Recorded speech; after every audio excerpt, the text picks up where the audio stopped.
নমস্কার বন্ধুরা, আজ আমার রান্নাঘরে আমি নিয়ে চলে এসেছি মেথি এগ কারি। তো মেথি এগ কারি করার জন্য আমি ডিম কুচি ভেজে নিলাম আর নিলাম পেঁয়াজ, আদা, রসুন, কাঁচা লঙ্কা এগুলো।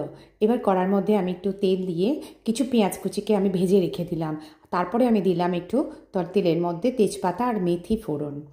এরপর একটু সামান্য চিনিও দিতে পারেন রঙ হওয়ার জন্য। এরপর আমি ওই যে পেঁয়াজ, আদা, রসুন ওগুলোর পেস্ট বানালাম, পেস্টটাকে নিয়ে ঢেলে দিলাম। ঢেলে দিয়ে এবার নাড়তে থাকলাম। তারপরে আমি করব কি, একটুখানি হলুদ গুঁড়ো দেব। হলুদ গুঁড়ো দেওয়ার পর দিলাম একটু রঙ হওয়ার জন্য কাশ্মীরি লঙ্কা গুঁড়ো। তো কাশ্মীরি লঙ্কা গুঁড়ো দেওয়ার পর আবার আমি নাড়তে মশলাটা দেখলাম বেশ তেল ছাড়ছে। তো তেল ছাড়তে তখন আমি করব কি, তেল ছাড়তে তখন আমি একটু জল দেব।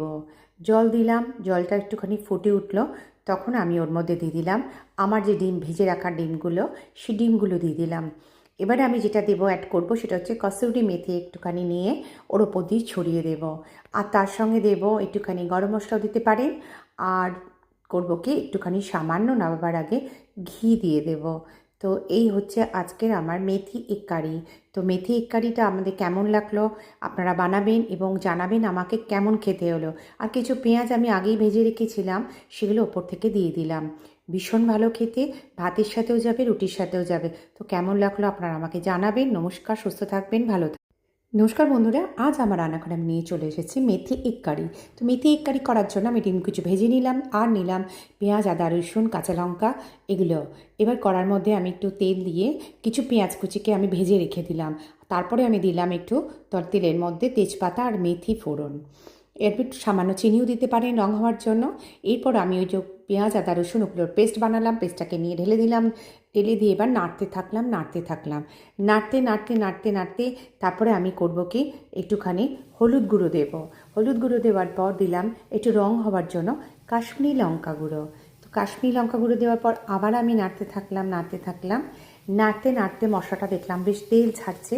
তো তেল ছাড়তে তখন আমি করব কি, তেল ছাড়তে তখন আমি একটু জল দেব। জল দিলাম, জলটা একটুখানি ফুটে উঠলো, তখন আমি ওর মধ্যে দিয়ে দিলাম আমার যে ডিম ভেজে রাখা ডিমগুলো, সেই ডিমগুলো দিয়ে দিলাম। এবারে আমি যেটা অ্যাড করব সেটা হচ্ছে কসুরি মেথি একটুখানি নিয়ে ওর ওপর দিয়ে ছড়িয়ে দেব। আর তার সঙ্গে দেব একটুখানি গরম মশলাও দিতে পারেন। আর করব কি, একটুখানি সামান্য নামাবার আগে ঘি দিয়ে দেব। তো এই হচ্ছে আজকের আমার মেথি এগ কারি।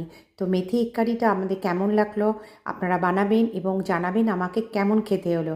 আর কিছু পেঁয়াজ আমি আগেই ভেজে রেখেছিলাম, সেগুলো ওপর থেকে দিয়ে দিলাম। ভীষণ ভালো খেতে, ভাতের সাথেও যাবে, রুটির সাথেও যাবে। তো কেমন লাগলো আপনারা আমাকে জানাবেন। নমস্কার, সুস্থ থাকবেন, ভালো থাকবেন।